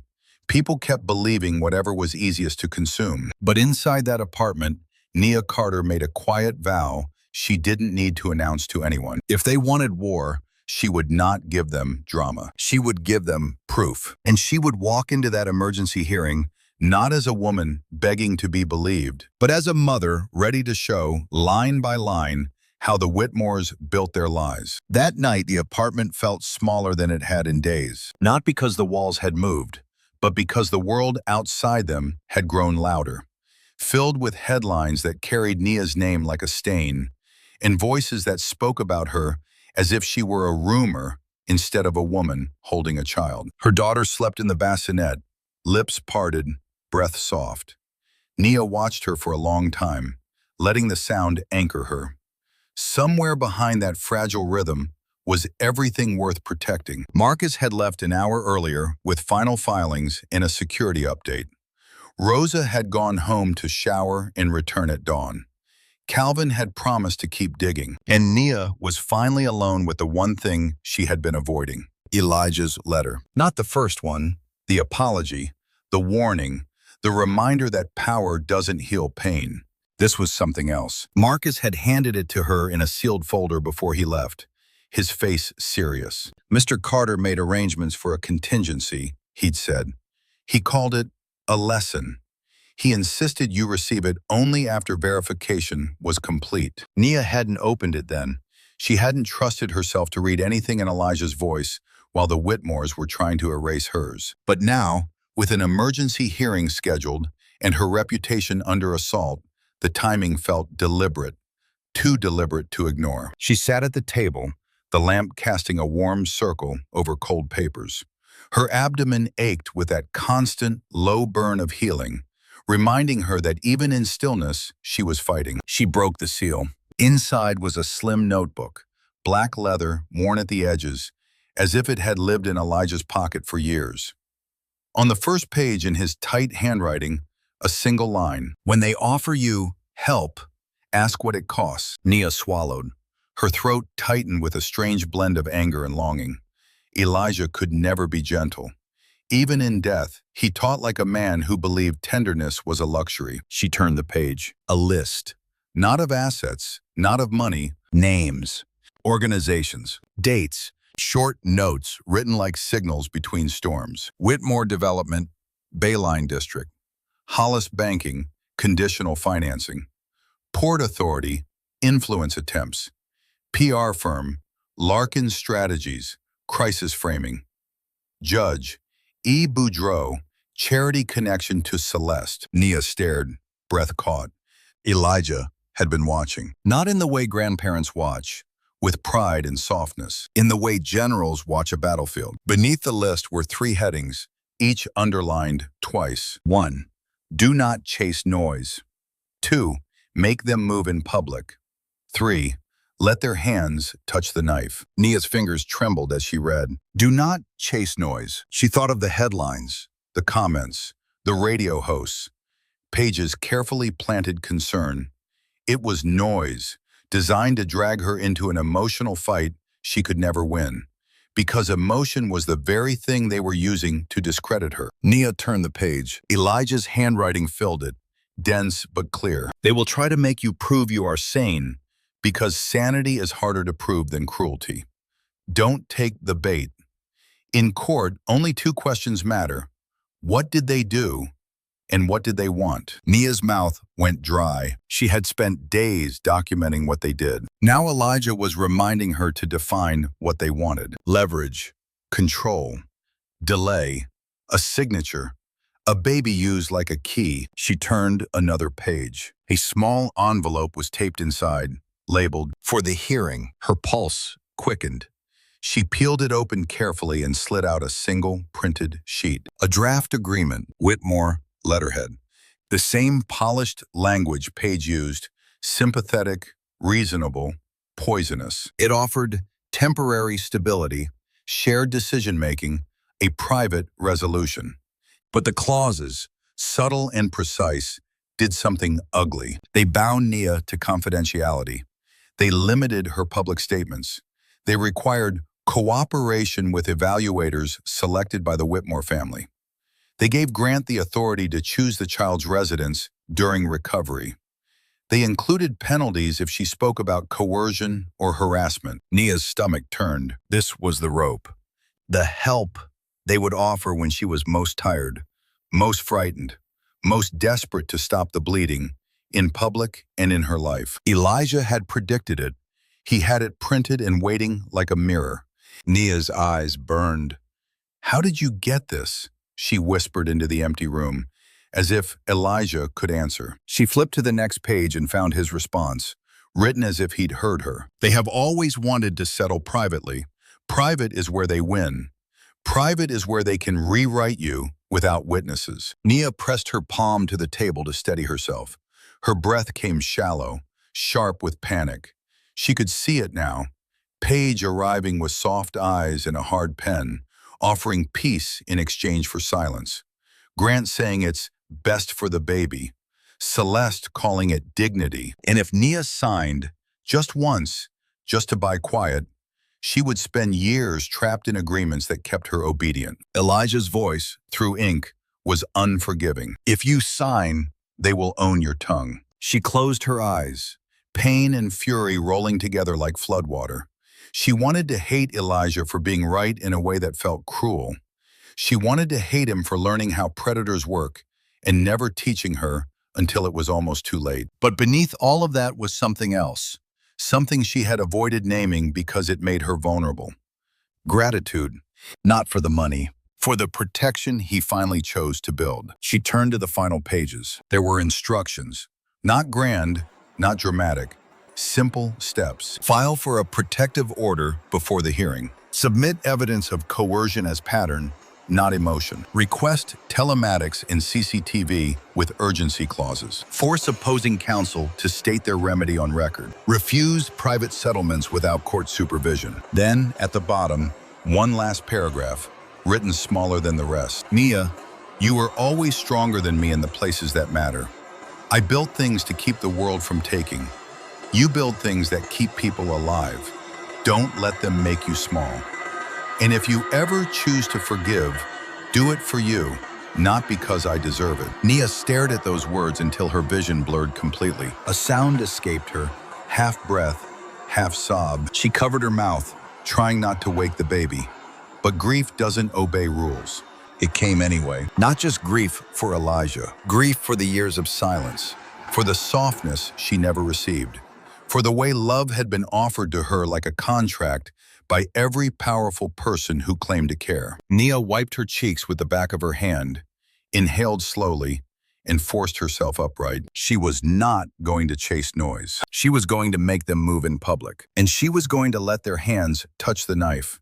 Let them show the court, on the record, what kind of people they were when they thought they could win without witnesses. Her phone buzzed on the table. A new message from an unknown number, short, confident. We can end this quietly tonight. Sign, and the hearing disappears. Nia looked at the screen, then at Elijah's draft agreement in her hands. The trap within the trap. They were offering her peace in exchange for a muzzle. Nia's fingers stopped trembling. She didn't reply. She took a screenshot, time, number, message. She saved it to the folder marked hearing. Then she turned her phone face down, walked to the bassinet, and placed her palm gently on her daughter's chest, feeling the small rise and fall. Sleep, she whispered. Tomorrow we go where they can't edit us. In the dim light, Nia returned to the table and began organizing her documents with quiet precision. Not rage, not chaos, a calm built from pain, sharpened by truth. Elijah's last lesson wasn't about revenge. It was about refusing to be managed. And as the city outside buzzed with rumors, Nia Carter prepared to walk into the next day carrying something the Whitmores could not purchase. A record, a strategy, and a silence that wasn't surrender, only focus. The night Nia walked into the boardroom, she did not look like the woman the internet had invented. She did not look frantic. She did not look broken. She did not look like a cautionary tale. She looked like a physician who had lived inside emergencies long enough to know that control is not loud. Control is oxygen, measured, invisible, essential. The building sat near the river, a modern block of glass and steel, raised above streets that still wore the storm's damp sheen. Inside, the lobby smelled of stone and citrus. Security was tight, not for glamour, but for history. Men in suits moved with the careful tempo of people who understood that water, ports, permits, shipping lanes, did not simply carry goods. It carried power. Nia arrived with Marcus Vellum at her side, and Rosa a few steps behind, carrying a diaper bag that looked almost absurd against the corporate architecture. Until you remembered that Nia's life was both worlds at once now. Motherhood, and war. The baby stayed home with a nurse Marcus had vetted. Nia had kissed her daughter's forehead before leaving, tasting that warm sweetness that made the whole world worth fighting. Then she stepped into the elevator and let the doors close. The ride up was silent. The numbers lit one by one, climbing toward a floor where men like Grant Whitmore built fantasies and called them cities. When the doors opened, the hallway was long and cool, lined with framed photographs, docks at sunrise, cranes like steel skeletons, container ships cutting through fog. There were names under the frames, contracts, partnerships, decades of commerce. Marcus walked a half step ahead and offered his badge at the reception desk. "We're here for the Carter Maritime Trust meeting," he said. The receptionist's smile faltered, trained to be polite, but not prepared to be surprised. Her eyes flicked to Nia, taking in her posture, the faint shadow under her eyes, the quiet steadiness that didn't ask permission. "Of course," the receptionist said quickly. "They're waiting." Nia heard it then, behind a closed door, voices low and layered. The kind of conversation that assumes the room belongs to it. Marcus touched her elbow lightly, a gesture that was both guidance and respect. "You don't need to convince anyone," he murmured. "You only need to confirm who you are." Nia nodded once. Her incision still ached beneath her dress. Not sharply, but persistently, like a reminder that she had been cut open and lived. She pressed her palm briefly against her abdomen, breathed, and then placed her hand on the door handle. It was heavy, the kind of heavy you feel in old money and old power. She opened it. The boardroom was sleek and bright, with a long table that reflected light like still water. Floor-to-ceiling windows framed the river outside, dark and moving, a living ribbon through the city. Around the table sat 8 people, men and women in tailored suits, faces trained into neutrality. A man at the far end stood as she entered, his hair silver, his posture formal. "Dr. Carter," he said, voice measured. "I'm Paul Landry, acting chair of the Carter Maritime Board." Nia stepped forward, and the room did what rooms do when they sense a shift. It quieted. Not because she demanded it, because every person there understood what Elijah Carter's death meant. An empty seat at the top of a machine that moved millions with a signature. Landry gestured politely. "Please, sit." Nia didn't sit immediately. She set her folder on the table and looked at each face, calmly, steadily, as if she were reading vital signs. "I won't take much time," she said. Her voice was low, refined, and clear. "I know you all have schedules. I also know my presence here is unexpected." A small pause. A man on the right, early 50s, sharp eyes, shifted in his seat. "With respect, Dr. Carter," he said, "this is a complex organization. We didn't anticipate—" "Me," Nia finished gently, without offense. The man blinked, then nodded stiffly. "We didn't anticipate such a sudden transition." Nia turned to Marcus, and he slid a set of documents across the table, sealed, stamped, and unmistakably legal. Identity verification, medical certification, trust confirmation, a letter from the trustee. Landry leaned forward, scanning. The others followed, eyes dropping to paper as if paper were scripture. The room changed in increments. A soft inhale here, a tightening jaw there. The subtle shift of people realizing that rumors were no longer safe. Landry looked up again. "This appears in order," he said carefully. "You are, as of today, the controlling beneficiary." Nia nodded once. "Yes." Silence. Not hostile, just the silence of recalculation. From the far end of the table, another director spoke, a woman with sleek hair and an expression like polished glass. "Dr. Carter," she said, "we have condolences, of course, but perhaps you'd prefer to appoint an interim executive, someone with experience, while you recover." Recover. The word carried sweetness and poison at once. Nia smiled faintly, as if acknowledging the attempt without rewarding it. "I appreciate the concern," she said, "but I didn't come here to hand my authority to a stranger because I'm tired." The woman's eyes cooled. Nia continued, voice still calm. "I came to do what my grandfather asked me to do. Confirm control, protect assets, and initiate the audits he instructed, effective immediately. The room stiffened. Landry's brows lifted. Audits? Marcus spoke smoothly. Contractual compliance review across all port partnerships and financing entanglements.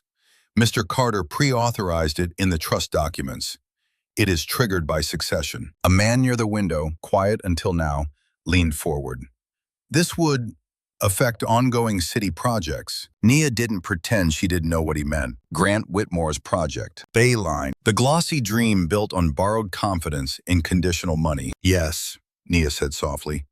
It will. Landry's tone remained courteous, but something tense moved beneath it. Dr. Carter, these partnerships involve major stakeholders, banks, investors, the city. Any disruption could reveal, Nia corrected gently. That single word landed like a weight. Reveal what was real and what was staged. Which deals were clean and which were built on pressure and favors. Which men were powerful and which were merely leveraged. Nia opened her folder and took out one more item.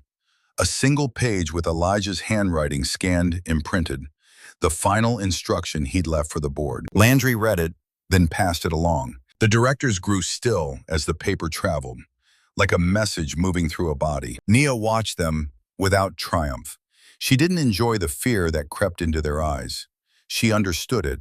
She respected it. Power should scare people who have abused it. Finally, Landry set the page down and cleared his throat. Mr. Carter's directive is explicit, he said. Nia nodded.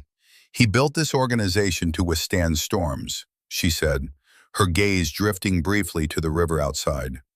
Natural ones and human ones. The woman with polished glass eyes spoke again, more cautiously. And what exactly are you asking from this board tonight? Nia met her gaze calmly. Not permission, she said. Cooperation. The air tightened, quiet, controlled tension. Nia leaned forward slightly, hands folded, voice even. I want the audit initiated. I want all partnership agreements pulled and reviewed within 48 hours. I want communication to key stakeholders drafted and ready by morning. And I want one additional item placed on record. Landry's expression sharpened. What item? Nia's eyes were steady, her tone almost gentle. That any attempt to pressure this board, or to pressure me through media manipulation, legal intimidation, or back-channel favors will be documented and treated as interference with trust governance. A few directors glanced at each other. One swallowed. They all knew she was talking about the Whitmores without saying the name. Landry nodded slowly, understanding the boundary being drawn. Very well, he said. We will proceed. For the first time since the storm, Nia felt the ground beneath her life become solid. Not because she was suddenly safe, but because she had moved the fight into a room with witnesses. The boardroom's lights hummed softly. The river outside kept moving, dark and patient. A city built on water, commerce, history. And in that glass room above it all, New Orleans learned, quietly, unmistakably, who owned the water now. Not the man who posed as power. Not the family that traded in influence. But the woman they tried to bury under exhaustion and rumor. Dr. Nia Carter sat down at the head of the table, opened her folder, and began to speak like someone who had no intention of being managed again. The courthouse in Orleans Parish smelled like paper, old wood, and the kind of fear people hide behind clean clothing. Outside, the city was still damp from the storm. Inside, the air was dry and cool, as if the building believed it could keep the weather out through sheer authority. Hallways echoed with footsteps, voices lowered by habit, grief and anger compressed into whispers so the ceiling wouldn't have to listen. Nia arrived early. She wore a simple dress that didn't tug at her incision and a coat that made her look composed even when her body ached. Her hair was smooth, her face calm, not because she wasn't afraid, but because she had been afraid long enough to learn how to carry it without letting it own her posture. Marcus Vellum walked beside her, a file in his hand thick enough to feel like armor.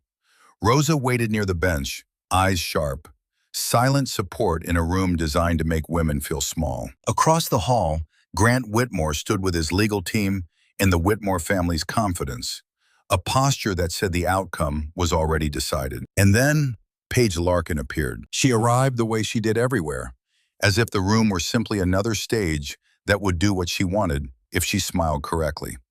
Her suit was cream-colored, immaculate. Her hair fell in perfect waves.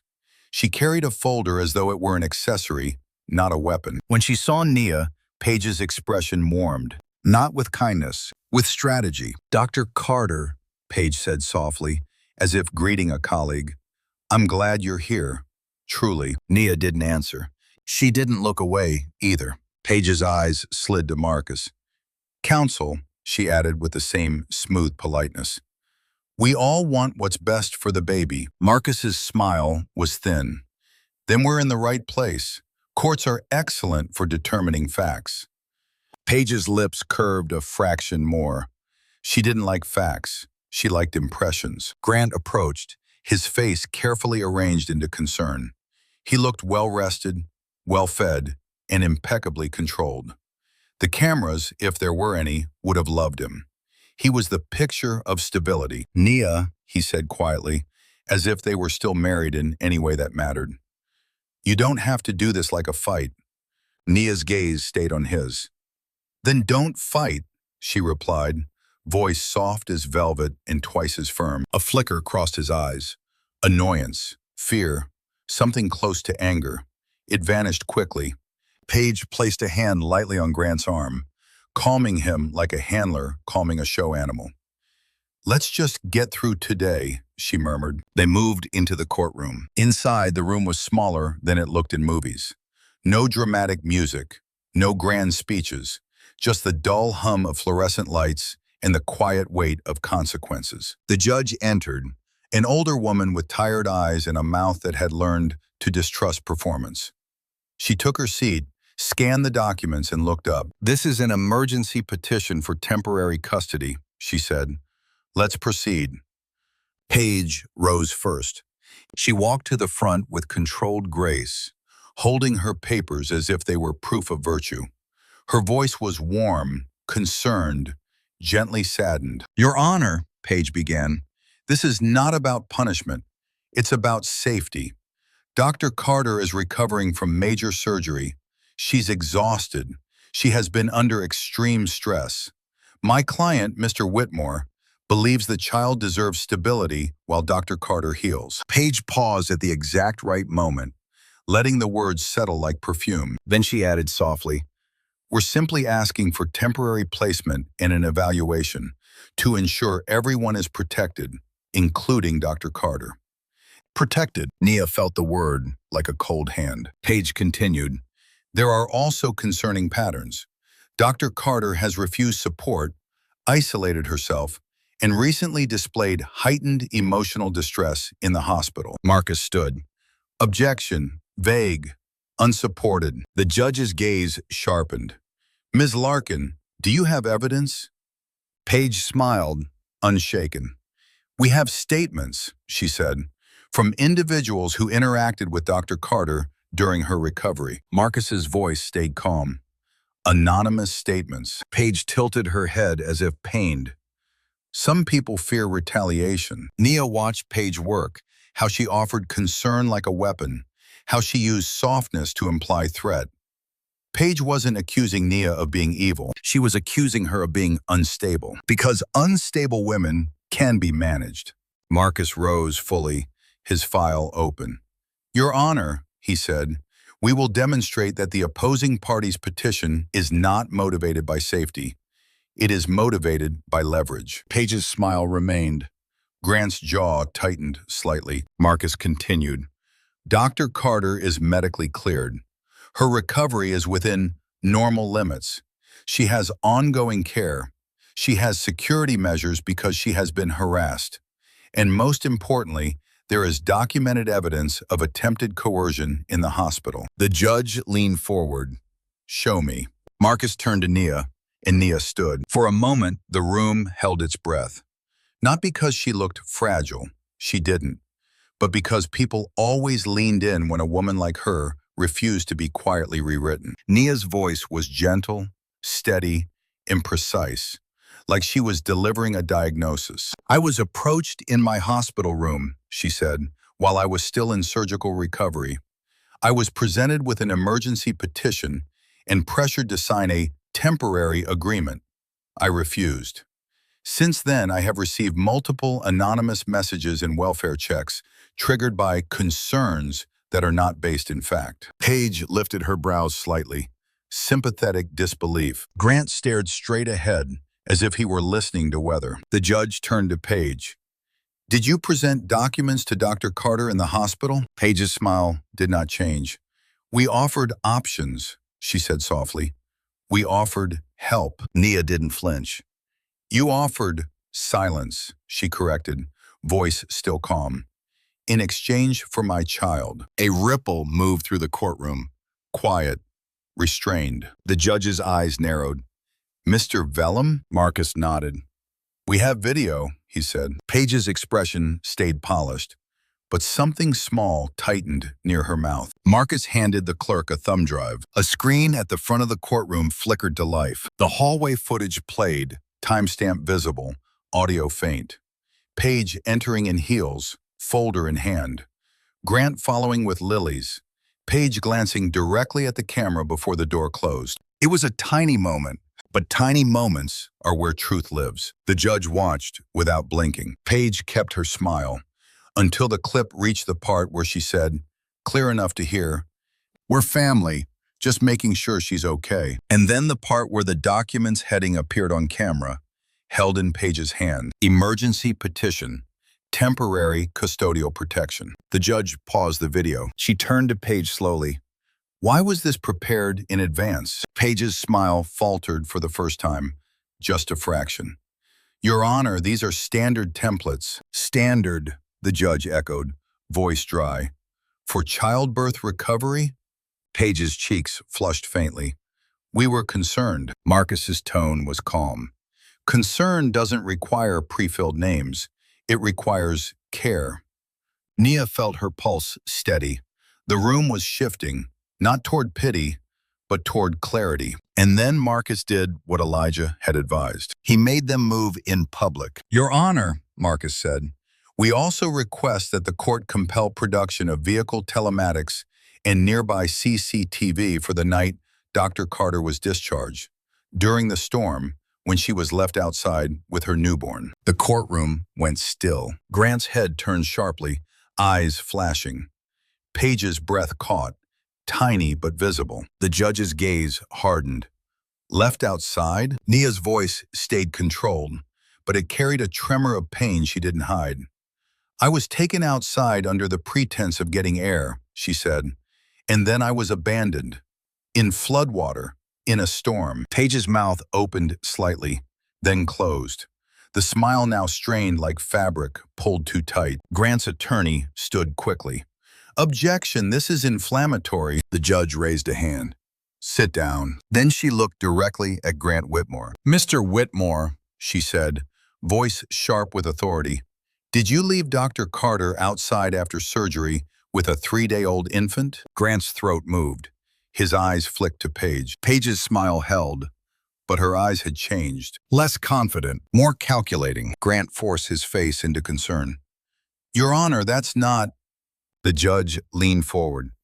"Answer the question." Grant swallowed.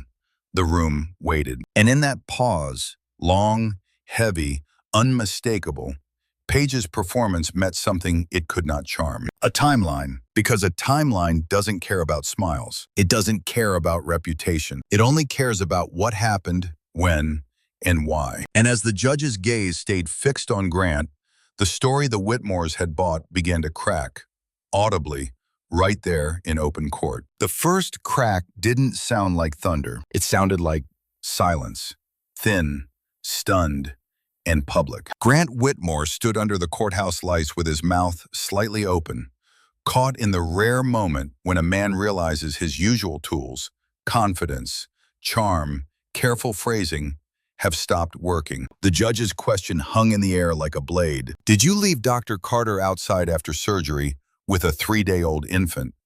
Grant's eyes flicked to Paige the way drowning people look for shore. Paige's smile was still on her face, but it had become something brittle, an expression held too long, like a mask that was beginning to pinch. Grant swallowed. His voice came out low, rehearsed, wrong. "Your Honor, I would never answer," the judge cut in, and the word landed hard. Grant's throat tightened. The courtroom watched, not with sympathy, but with the quiet hunger people have for truth when they finally smell it. Marcus rose with a calm that made Grant look smaller. "Your Honor," Marcus said, "we can resolve this quickly. We request immediate production of vehicle telematics. The record will show where Mr. Whitmore's SUV traveled, when it stopped, and how long it remained." Grant's lawyer started to stand. Page placed a hand on his arm, light, controlling, the gesture of a person who understood damage control better than dignity. Page spoke, voice soft as polished marble. "We object to the scope." The judge's gaze did not soften. "Denied," she said. "If the allegation is false, the data will confirm it. If it's true, I want it on record before I decide anything involving this child." Grant's face drained of color. Nia didn't move. She held herself still, as if her composure could keep her life from shaking apart. Her palms were damp, her abdomen a quiet ache, but her eyes stayed steady on the people who had tried to rewrite her as unstable. This was what Elijah meant. Make them move in public. The judge issued temporary orders. No removal of the child from Nia's care, supervised contact until evidence was reviewed, immediate preservation of digital records. The hearing was not the end, but it was the moment the Whitmore machine stalled. And machines, when they stall, start throwing sparks. The consequences did not arrive politely. They arrived like dominoes pushed from a high place. By evening, Calvin's phone rang with the kind of tip reporters don't ignore. "Check the Port Authority agenda," a source whispered. "Carter Maritime initiated an audit." Calvin texted Nia only one sentence. "They're pulling Whitmore's contracts." Nia stared at the message until her vision blurred, then closed her eyes and exhaled slowly, letting the air leave her body like she was releasing poison. The next morning, Hollis Banking called Grant in front of 3 people. He put the call on speaker to look in control. Control mattered to him the way blood mattered to Nia. Basic, essential. The banker's voice was polite, but there was steel in it. "Mr. Whitmore," the man said, "we received notice of a compliance audit affecting your port logistics partnership. This triggers a review clause in your financing." Grant's smile was tight. "This is temporary. It's procedural." "Procedural," the banker echoed, unamused. "So is foreclosure." Page's head snapped up. Celeste's fingers curled around the rim of her coffee cup, knuckles whitening. Grant forced a laugh. "We have relationships." The banker's tone didn't change. "Relationships don't cover gaps. Provide confirmation by end of day, or we reclassify the loan risk." The line clicked dead. Grant stood still for a moment, staring at the phone like it had betrayed him. Page rose slowly, already recalculating. "We pivot," she said. "We stabilize the press. We get a statement out. We frame the audit as routine." Celeste's voice cut through the room. "You said you had this handled." Grant's jaw tightened. "I did." Celeste leaned forward, eyes glittering. "You had a wife handled, not a trust, not a board, not the city." Grant's face hardened. "She's not supposed to be doing this." Page's voice was cool. "She's confirmed now. You can't unconfirm her." Grant slammed his hand on the table. The sound shocked even him. He stared at his own palm as if it belonged to someone else. That afternoon, the first investor pulled out a bayline. No dramatic announcement, just an email with careful language. "In light of recent governance uncertainty, we are reassessing exposure." Grant read it twice, then called the investor, then called again. No answer. By dusk, a second investor followed, then a third. Like men quietly walking away from a building they know is about to collapse, pretending it has nothing to do with them. The city councilman who used to return Grant's calls in minutes suddenly had scheduling conflicts. A union leader stopped replying. A local news producer who once loved Grant's revitalization vision asked for comment on the custody allegations. And then the story Paige had built, Nia as unstable, began to rot in sunlight. Because once a court asks a man, on the record, if he abandoned his postpartum wife in a storm, the internet becomes less interested in her exhaustion and more interested in his. The same accounts that had posted concern now posted outrage. The same radio host who had called Nia a risk now said Grant's name with discomfort, as if it tasted bad. Paige sat in her office and watched the metrics shift, sentiment turning, comments sharpening, followers asking the wrong questions. She tried to steer it. She drafted a statement about misunderstandings and private family matters. But private was no longer available. By the second night, the audit results began to leak.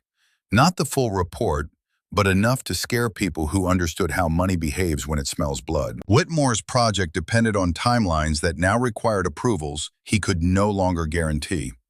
His cash flow depended on confidence that no longer existed.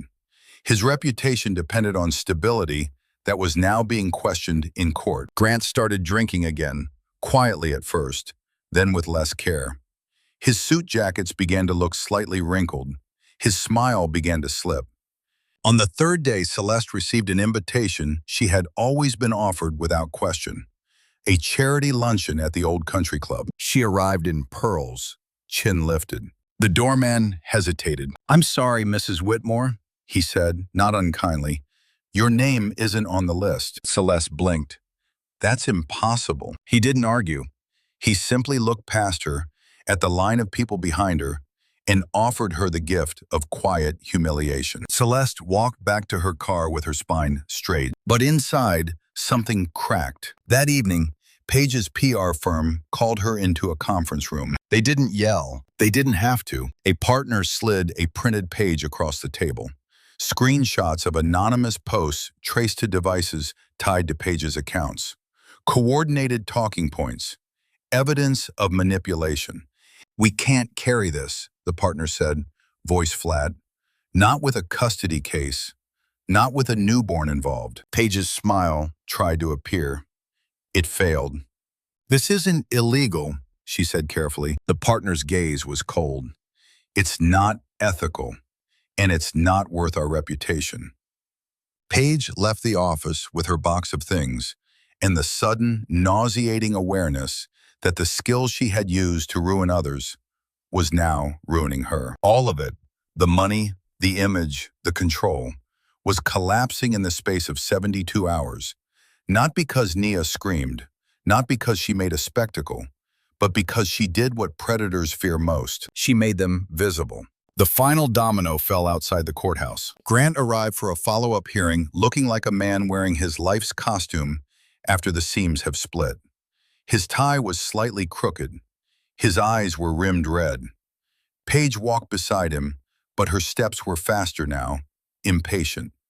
Celeste followed with a face carved from pride. Nia stood on the other side of the corridor with Marcus, her posture calm, her hands folded.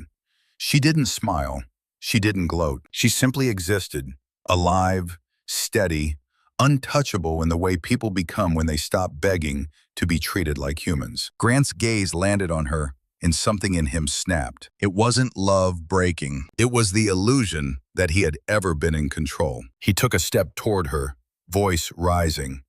"You did this." Security moved instantly. Grant lunged, but he wasn't built for real struggle, only for performance. A guard caught him mid-motion and drove him back against the wall with practiced force. Grant's shoulder hit plaster. His breath exploded out of him in a sound that made heads turn. Celeste gasped. Paige froze. Nia didn't flinch. She watched as Grant, Mr. Visionary, Mr. Stability, Mr. Whitmore, was held in place like any other man who couldn't control his hands. The cameras in the hallway recorded everything. The court clerk stared. A deputy stepped forward, voice sharp. "Sir, calm down." Grant struggled once, then stopped, panting, eyes wild. And in that moment, the city saw what Nia had always known. Grant Whitmore wasn't powerful. He was leveraged. And when the leverage failed, all that was left was a man with nothing in his hands but desperation. The last hearing didn't feel like victory. It felt like air returning to a room that had been suffocating for too long. The judge's voice was calm, tired, final, like someone who had seen every flavor of manipulation and no longer had patience for perfume over poison. Temporary orders became permanent structure. Full physical custody to Nia, supervised visitation for Grant, contingent on therapy, anger management, and a court-approved plan. No back-channel negotiations, no private settlements disguised as peace. Everything on record, everything accountable. Grant sat with his shoulders slumped, no longer performing stability, just wearing the consequences of what he'd tried to do. Celeste's face held its pride, but her eyes kept darting, searching for a door that wasn't there. Paige didn't sit beside Grant this time. She sat alone, a few rows back, her posture perfect and her expression quiet, as if she'd finally learned that a smile can't rewrite evidence. Outside, the courthouse steps were wet with leftover rain. New Orleans looked washed clean, not because the city had forgiven anyone, but because storms always leave behind clarity. Nia stood in the pale daylight and felt something strange. Not triumph, but stillness. Marcus spoke softly at her side. "They'll appeal." Nia nodded. Let them. Because now she understood the difference between a fight and a life. The fight had been about proving she wasn't the story they sold. The life would be about refusing to live inside their shadows ever again. Later, in a quiet room overlooking the river, Nia met with the Carter Maritime Board. Not to punish, not to grandstand, but to set terms the way strong people do. Calmly, precisely, without begging. The audit stood. The contracts were restructured. The Bayline dream Grant had sold as revitalization was forced to show its real cost. Its backroom strings, its borrowed money, its appetite. Investors moved away like birds sensing a coming freeze. Grant's empire didn't explode in a dramatic headline. Shrank. It thinned. It dried out. And the man who once lived by applause found himself living by clock-in times and supervision reports. Not because Nia needed him ruined, because she didn't, but because consequences are not revenge. They are reality. Celeste lost what she valued most. Not wealth, but access. Invitations stopped. Friends answered slowly. Power, when exposed, becomes lonely. Paige lost her favorite weapon, credibility. In her world, image is currency, and hers was now stamped with the word unreliable. She would rebuild if she could, without manipulation, without borrowed cruelty. And Nia went home. Not to a mansion, not to a stage, to a small house with locked windows, warm light, and the soft scent of milk in clean sheets. She rocked her daughter on the porch as the evening settled, the river wind gentle against her skin. Her incision still ached. Her sleep still came in fragments. Healing was not a switch you flipped because the judge ruled in your favor, but she was safe. She was believed. She was no longer pleading for permission to exist. She took Elijah's final letter from a drawer and read the last line again, quietly, to herself. Forgiveness is a gift, not a debt. Nia didn't forgive him all at once. She didn't forgive anyone all at once, but she did something better. She built a future where her daughter would never confuse love with a contract. She started the foundation Elijah had wanted: storm clinics, maternal care, emergency support for women who had been told to calm down while someone else tightened the rope. She made sure every service had one simple rule: no woman must prove her sanity to deserve safety. That was her justice. Not a cage, a door. And when the rain returned, soft, harmless, almost tender, Nia kissed her baby's forehead and whispered, "We're here. We stayed." If this story moved you, take a second to like, comment what moment hit you the hardest, and follow the channel. Your support helps bring more powerful, justice-driven stories to life.